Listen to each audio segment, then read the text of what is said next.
तो आइए चलते हैं गुरु माँ की मंगल देशना के लिए, उनके मंगल प्रवचन के लिए, जो प्रतिदिन उपकार वचनों के माध्यम से हमारे ऊपर हो रहा है। हम गुरु माँ के ऋणी रहेंगे। ऐसा उपकार हर जन्म में हर समय मिले, ऐसी भावना बांधते हैं। इन्हीं भावों के माध्यम से गुरु माँ के चरणों में त्रिबार वंदना करते हुए उनसे करबद्ध निवेदन प्रार्थना करते हैं, गुरु माँ अपने मंगलवाणी के माध्यम से हमें दिव्य देशना से संबोधित करे और हम सबका कल्याण करे। वंदामी माता जी, वंदामी माता जी, वंदामी। चतुर्गति में भ्रमण करने के उपरांत अर्थात उनके दुखों को जानने के अनंतर दुखों के निवारण के उपाय में मोक्ष महल की जो प्रथम सीढ़ी है, ऐसे सम्यक दर्शन का वर्णन हमारा प्रारंभ हुआ। तब कहीं जाकर के वहां फिर निर्माण शुरू करते हैं। इसी तरह से हमें यदि सम्यक दर्शन का तो उसके लिए है, और यदि रत्नत्रय रूपी महल हमें तैयार करना है तो हमें सबसे पहले अपने अंदर को साफ करना पड़ेगा।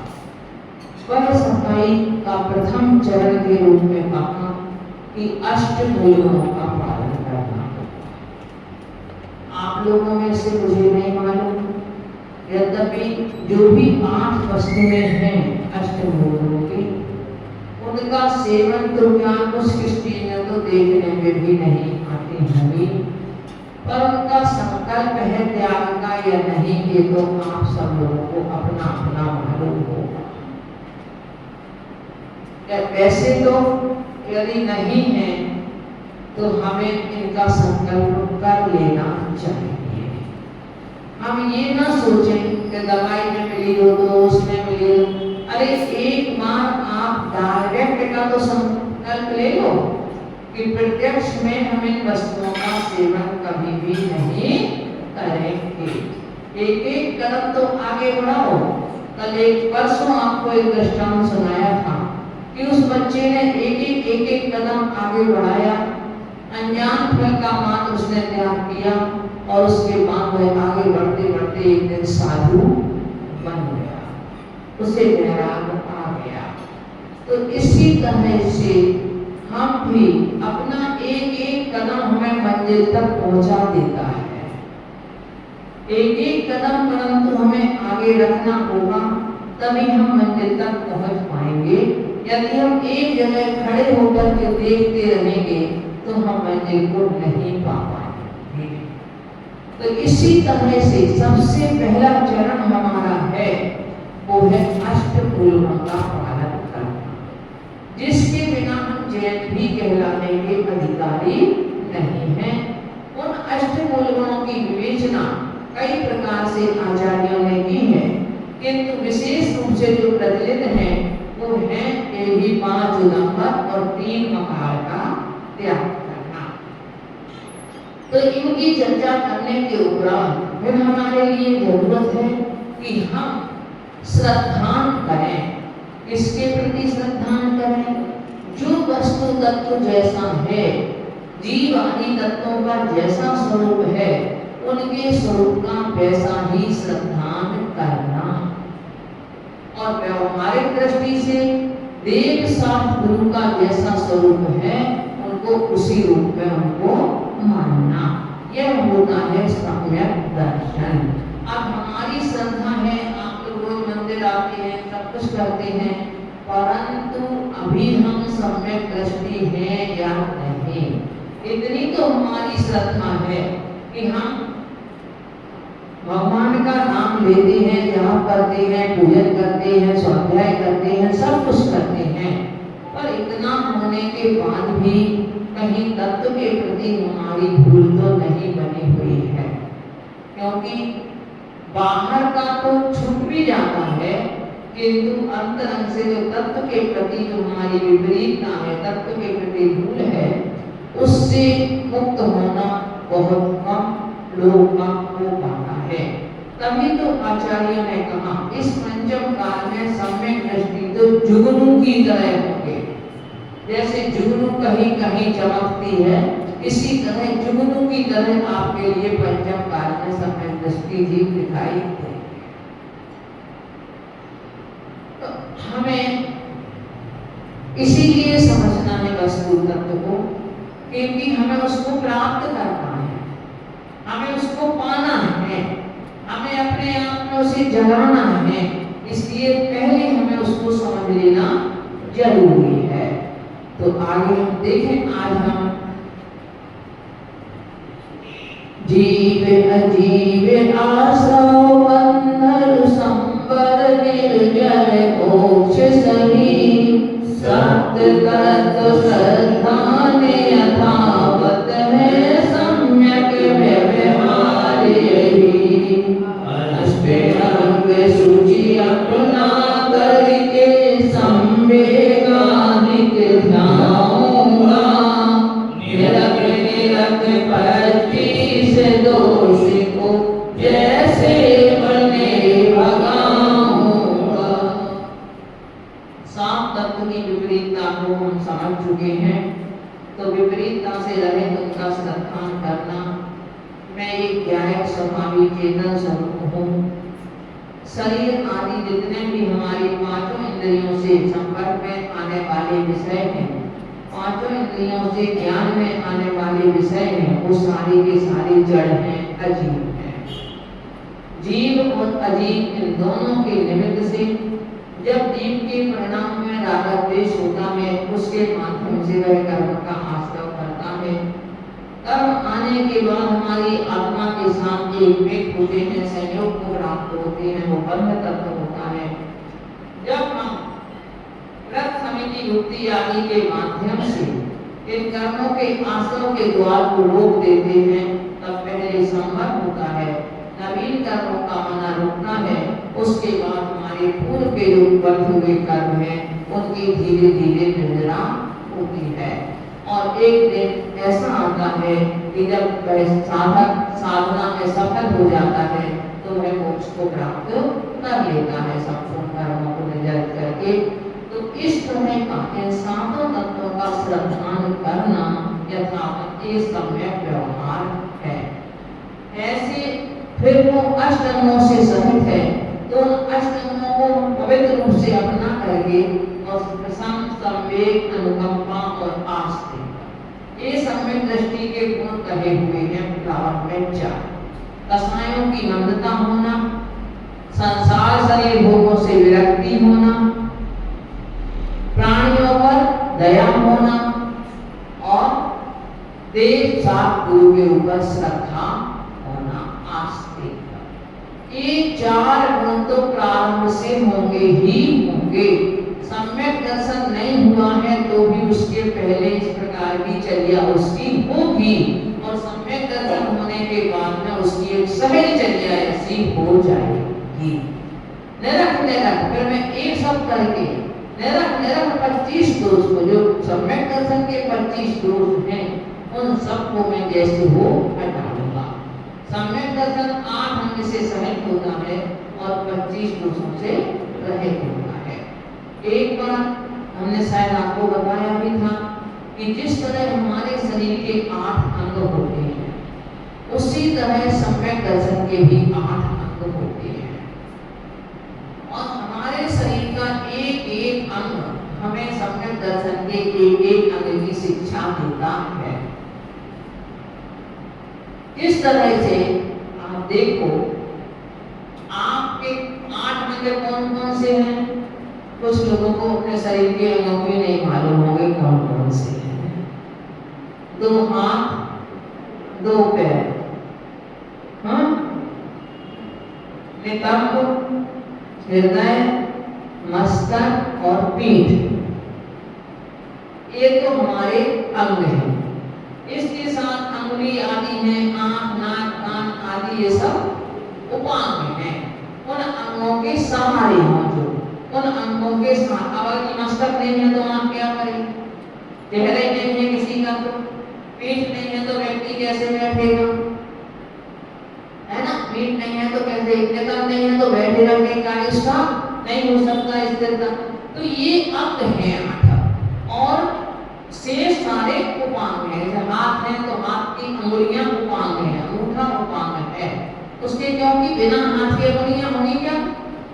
नहीं होंगे। जो अंगों के सहारे रहे उन्हें उपांग कहते हैं। सम्यक दर्शन के 8 तो मूल में अंग हैं।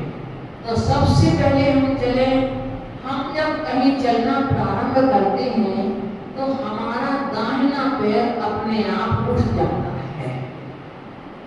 सम्यक दर्शन का पहला अंग है निशंकित अंग।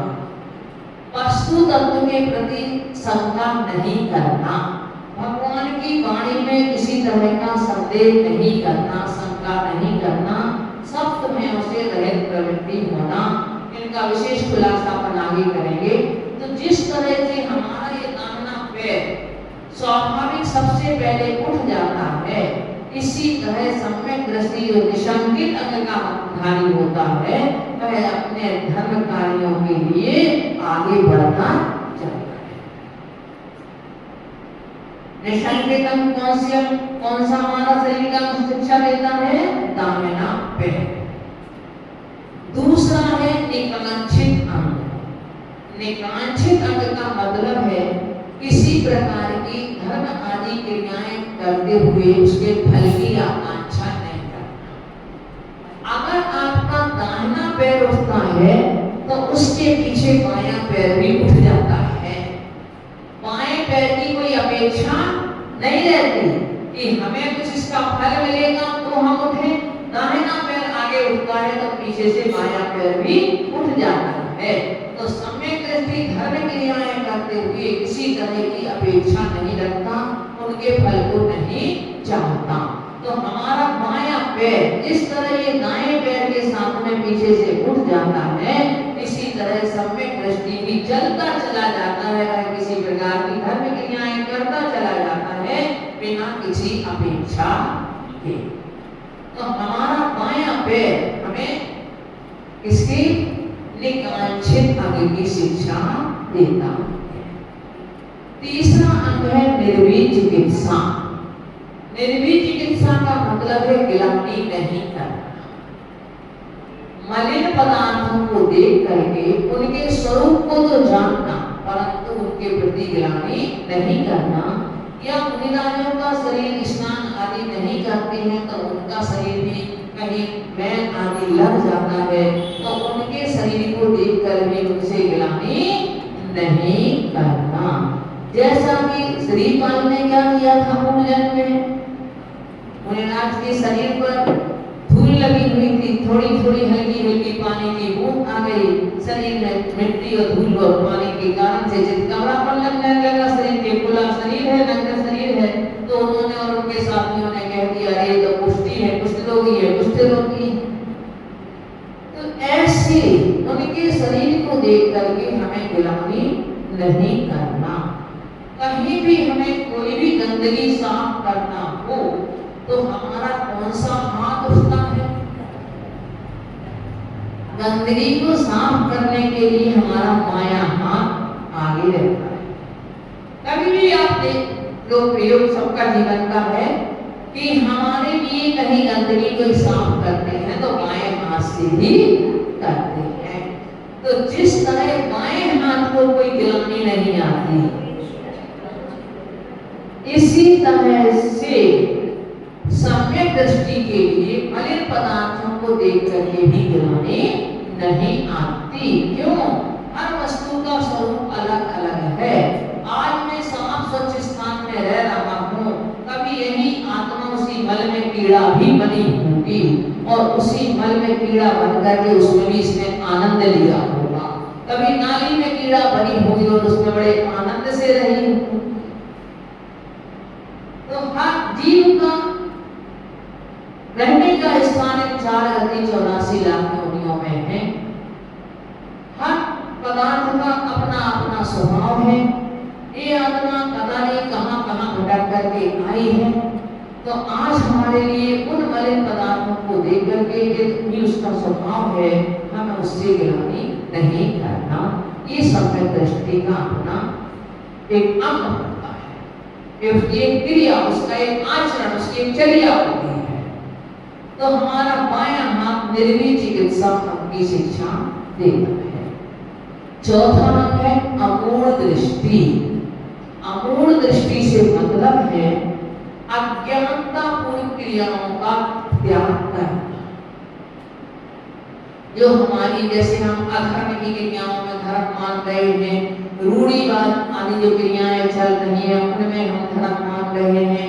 कहीं लोग गंगा में स्नान करके अपने कर्म धुल रहे हैं, ये मान रहे हैं। कहीं पर्वतों के शिखर पे जाकर के और वहां से गिरने में अपने आप को धर्म मान रहे हैं। इस तरह से अनेकों प्रकार से लोग प्रचलित रूढ़ियों में धर्म मान रहे हैं। ऐसी अज्ञान पूर्ण क्रियाओं से क्या करना, विमुख रहना, उनसे दूर रहना। तो ये हमारा काम किसका होता है? अगर कोई चीज हमें पसंद नहीं आती है तो हम उसकी तरफ पीठ करके खड़े हो जाते हैं, है ना? उनको हम देखना पसंद नहीं करते। तो ऐसी जो अज्ञान पूर्ण, ऐसी जो क्रियाएं हैं उनकी शिक्षा हमारी पीठ देती है अमूढ़ दृष्टि अंग की शिक्षा। पांचवा अंग है सम्यक दर्शन का उपगूहन। उपगूहन अर्थात दूसरे के दोषों को छिपाना, अपने गुणों को छिपाना और दूसरे के दोषों को छिपाना। हमारे शरीर का निकम्म वाला हिस्सा ऐसा रहता है कि उसके लिए दिखाने में व्यक्ति लज्जा का अनुभव करता है। कहाँ भी है, इसीलिए दिगंबर साधुओं के प्रति अंतर विषय वासना मरते बाहर लोक लाज है भारी, या तेरे परम दिगंबर मुद्रा धर नहीं सके तीन संसार। इसलिए संसारी जीव लोक लाज के कारण और विषय वासनाओं के कारण वह नग्न मुद्रा को धारण नहीं कर सकता। तो जिस तरह से कहते आप अपने शरीर के उस अंग को ढकते हो, इसी तरह से आप दूसरे के दोषों को भी ढको, उनको भी आच्छादित करो, उनको उद्घाटित मत करो। पांचवें, छठवां है स्थितीकरण। स्थितीकरण अर्थात जो डगमगा रहा है उसके लिए स्थित कर देना, है ना? किन मुनिराज ने किया था? वायुसेन मुनिराज ने पुष्पदल के लिए, जो उनके बचपन के मित्र थे, दीक्षा ले ली थी, परंतु अपनी स्त्री में मोह था तो उन्होंने उनको स्थितीकरण किया था। अपनी सरल भाषा में कह सकते हैं गिरते हुए को उठाना और गिरते हुए को धक्का नहीं देना। गिरते हुए को क्या करना? उठाना, स्थित कर देना। जब एक बच्चा है, यदि कहीं उसे कोई दुख दर्द होता है तो वो माँ की गोद में आता है, माँ उसको सहलाती किस हाथ से है? दाहिने हाथ से। जब माँ का दाहिना हाथ उसके माथे पर, उसकी पीठ पर फिरता है तो बच्चा अपने आप में कैसा भी रो रहा हो वह शांत हो जाता है। आपके गुरु आपको आशीर्वाद देते हैं तो किस हाथ से देते हैं? दाहिने हाथ से देते हैं। कि आपके मन में यदि कहीं उस समय कोई विकल्प भी होता है तो आपका मन शांत हो जाता है। तो हमारा दाहिना हाथ जिस तरह से दूसरों को एक शांति प्रदान करता है, इसी तरह से स्थिति अंग कहना है, स्थितीकरण, कि आप दूसरों को जो कोई डगमगा रहा है, चाहे हम स्वयं भी डगमगा सकते हैं और दूसरा भी डगमगा सकता है, हमारे परिणाम भी विचलित हो सकते हैं। कभी मान लो कोई परेशानी आ गई, कोई शारीरिक बाधा आ गई, कुछ आ गई, कभी हम बहुत देर हो गए पूजा पूजन करते करते कुछ साल उसका नहीं निकल रहा है तो भी हमारे मन में आ सकता है, इतने दिन हो गए ऐसा करते करते, ये भी जाप कर रहे हो, महाराज के पास भी गए थे, वहां भी गए थे, उच्चेत पे भी गए थे, यहाँ भी गए थे, कुछ सवाल तो निकलता नहीं है, धर्म में कुछ नहीं, ऐसा भी मन में आ जाता है। तो ऐसे यदि हमारे परिणाम हो रहे हैं तो उन परिणामों को भी क्या करना? उनमें पुनः स्थित करना कि अरे जब तक तुम्हारा पुण्य नहीं आया है तब तक तुम अपने समय को कम से कम पास करो, भगवान की भक्ति करके इतना पुण्य अर्जन करो, क्योंकि तुम्हारे हमारे लिए जैसे बुखार में अगर 500 mg की टेबलेट की जरूरत है, तो इसके लिए भी आपको जरूरत है, आपकी भक्ति परिणाम में भी कहीं ना कहीं कमी है, जो आपके उस पूर्व के पाप को काट नहीं पा रही है, जो उस बैक्टीरिया को कंट्रोल नहीं कर पा रही है, जो आपके पाप कर्म रूपी बैक्टीरिया है उन पर जो अपना माने कंट्रोल नहीं कर पा रही उनको, इस कारण से आप अपने भक्ति परिणाम को और बढ़ाएं, अपनी ऊर्जा को और बढ़ाएं। इस तरह से हम अपने आप को स्थितिकरण का करें, दूसरे का करें या अपने का करें। ऐसा नहीं करें कि अरे कोई अगर विचलित हो रहा है, अरे किसी की तो तबीयत ना, अरे हाँ प्रकृति क्यों किया था, छोड़ दो ना, ऐसा करना, ऐसा करना, तो उसे बिगाड़ना नहीं, उसके लिए उसमें ही स्थित करना। तो हमारा दाहिना हाथ हमें स्थितिकरण की शिक्षा देता है। 7वां अंग है वात्सल्य।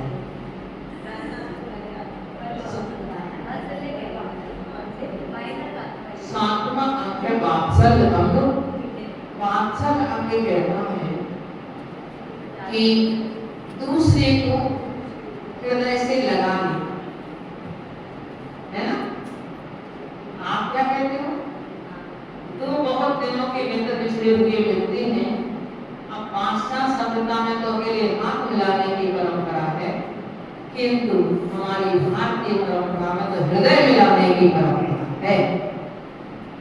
तो आपका हृदय वात्सल्य की शिक्षा देता है हमारे लिए, कि जिस आपके हृदय में प्राणी मात्र के प्रति प्रेम की भावना, वात्सल्य की भावना हो, तभी आप दूसरे का ये सब स्थिरीकरण कर पाओगे, दूसरे के दोषों को आच्छादित कर पाओगे, दूसरे के साथ आप प्रेम का भाव यदि आपका नहीं होगा तो आप ये क्रियाएं भी नहीं कर पाओगे।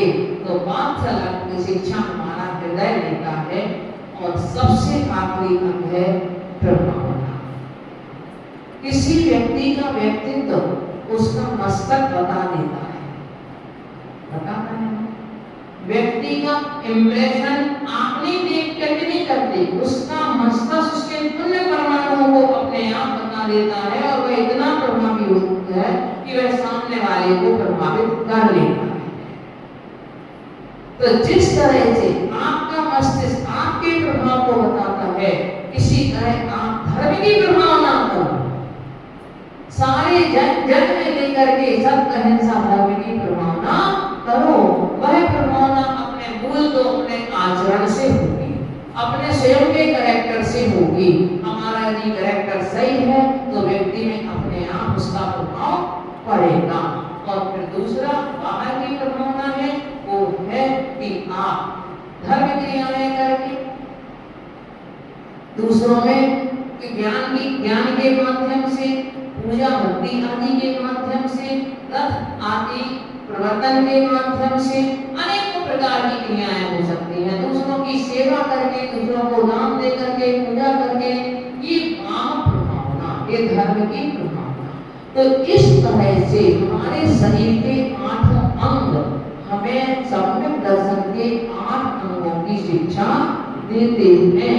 अब हमें अपने शरीर के भी 8 अंग नहीं मालूम और न सम्यक दर्शन के 8 अंग मालूम। अब इन दिनों में एक 2 करके जैसे जैसे अपन पढ़ेंगे, कम से कम सम्यक दर्शन के 8 अंगों का नाम तो हम स्मरण कर ले। अगर नाम ही स्मरण नहीं करेंगे तो हम चलो एक बार वैसे हम दोहराना चाहेंगे। पहला अंग कौन सा है? निशान। इसकी शिक्षा कौन देता है? पहले चलो नाम नहीं यानी मान लो याद हुए तो हम नाम हम बताते जा रहे हैं। पहला निशान के तक उसकी शिक्षा कौन सा हमारे शरीर का देता है?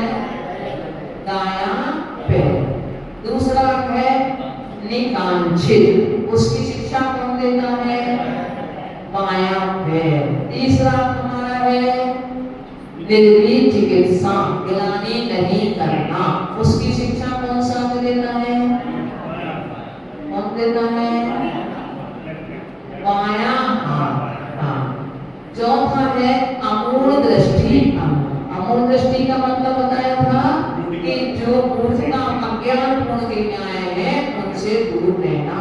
तो वो कौन सा?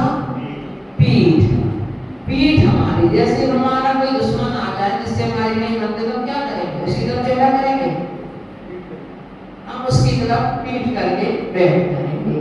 तो जिस वो चीजें हमें जो मिथ्या मार्ग में ले जाने वाली है उनकी तरफ क्या करना, पीठ करना। पीठ हमारी अमूल दृष्टि की शिक्षा देती है।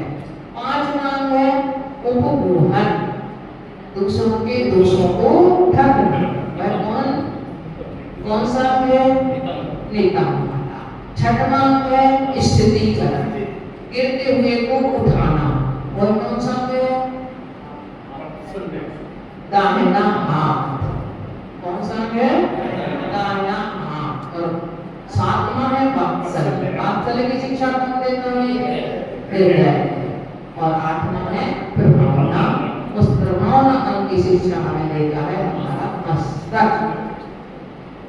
तो ये 8 अंग है, हमारे शरीर के भी 8 अंग हैं। हमें 8 अंगों की विवेचना अब आगे हम समझेंगे।